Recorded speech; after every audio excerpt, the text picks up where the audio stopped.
नमस्कार दोस्तों। आज हम लोग डिस्कस करने जा रहे हैं important GK for all exams.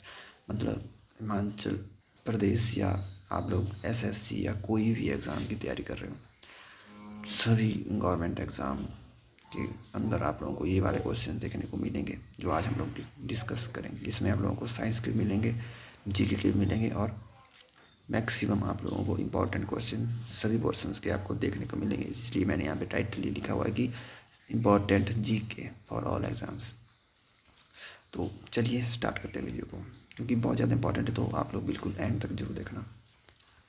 तो सबसे पहला क्वेश्चन है दोस्तों कि सबसे बड़ा पक्षी कौन सा है। तो सबसे बड़ा पक्षी है दोस्तों शुतुरमुर्ग का, और सबसे बड़ा अंडा भी शुतुरमुर्ग का होता है। अगला प्रश्न है सबसे ऊंचा जानवर। तो सबसे ऊंचा जानवर होता है दोस्तों जिराफ। आप लोगों ने देखा होगा, ऐसा होता है जिराफ, ठीक है। तो इसकी हाइट सबसे लंबी होती है, ठीक है। तो सबसे ऊंचा जानवर होता है जिराफ। अगला प्रश्न है दोस्तों गूंगा जानवर कौन होता है। तो गूंगा जानवर भी हमारा जिराफ ही होता है, ठीक है। उसको कुछ भी सुनाई नहीं देता है, ठीक है।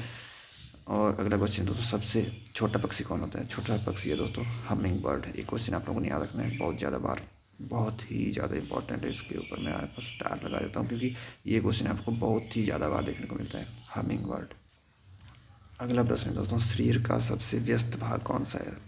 तो सबसे व्यस्त भाग है दोस्तों दिल, क्योंकि दिल आप लोग देखते हैं 24 घंटे काम करता रहता है। एक दिन में मतलब जो हमारा दिल होता है वो 1 मिनट में कितनी बार धड़कता है, 72 बार धड़कता है, ठीक है। तो आप लोग इससे आइडिया लगा सकते हैं कि सबसे व्यस्त कौन सा भाग होता है, दिल होता है।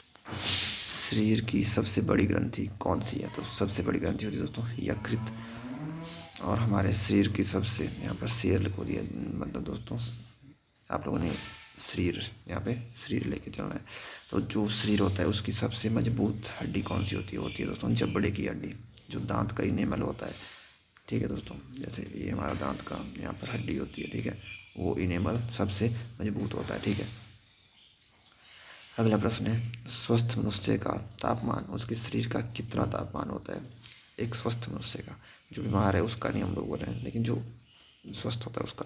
तो स्वस्थ मनुष्य का होता है दोस्तों फारेनहाइट में होता है 98.4 फारेनहाइट, और 37 डिग्री सेल्सियस होता है। ये नॉर्मल टेम्परेचर होता है स्वस्थ मनुष्य का।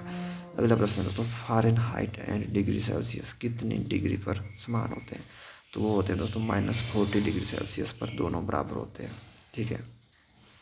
अगला प्रश्न है दोस्तों स्वस्थ मनुष्य में रक्त कितना होता है। तो जो स्वस्थ मनुष्य होता है उसमें 4 से 5 लीटर ब्लड होता है, ठीक है। अगला प्रश्न है, तो चलिए इसी में एडिशनल है कि मतलब जो पुरुष होता है उसे मैक्सिमम 13 से 10 ग्राम,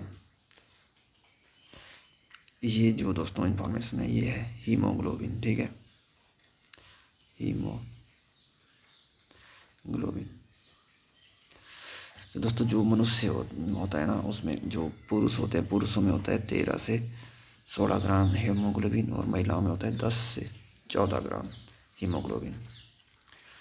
अगला क्वेश्चन है दोस्तों लाल रक्त कोशिकाओं का कार्यकाल कितना होता है।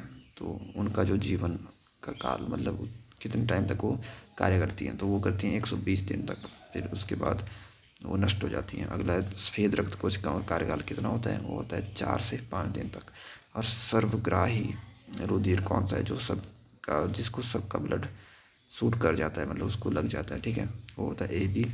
अगला है दोस्तों सर्वदाता रुधिर, वो यहाँ पर नेगेटिव हो सकता है, ठीक, और पॉजिटिव भी।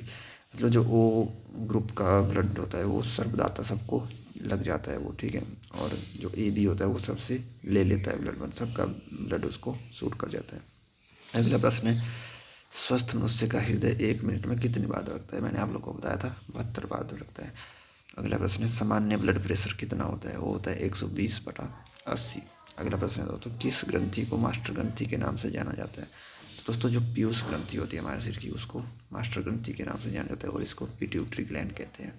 अगला प्रश्न है जल में घुलनशील विटामिन कौन सी है। तो उस वो होती है दोस्तों B और C विटामिन, जो है तो जल में घुल जाती है।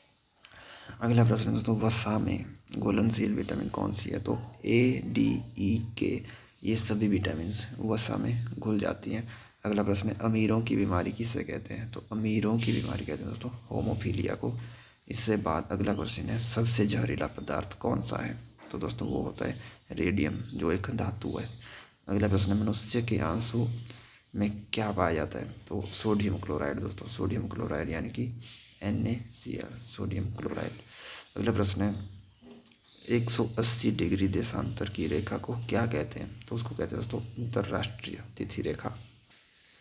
दोस्तों देशांतर होते हैं, जैसे एक मिनट, देशांतर होते हैं दोस्तों, ये हमारी पृथ्वी है, ये होगी इक्वेटोरियल लाइन।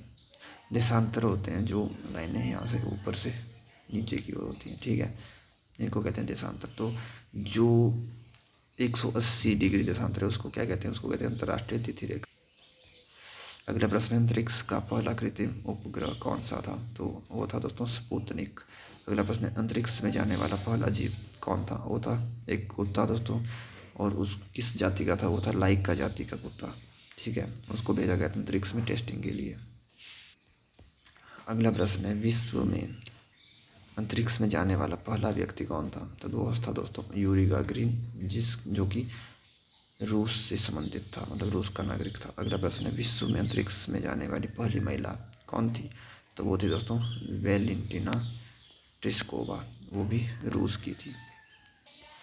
तो दोस्तों बहुत बहुत धन्यवाद आप लोगों का वीडियो को एंड तक बने रहने के लिए। अगर आप लोगों को वीडियो अच्छी लगी है तो इसको आप लोगों ने लाइक करना है, अपने दोस्तों के साथ भी शेयर करना है, और दोस्तों कमेंट सेक्शन में आप लोगों ने कमेंट करके हमें फीडबैक देना बिल्कुल भी मत भूलना है, क्योंकि आप लोगों की फीडबैक हमारे लिए बहुत ज़्यादा इंपॉर्टेंट हो जाती है।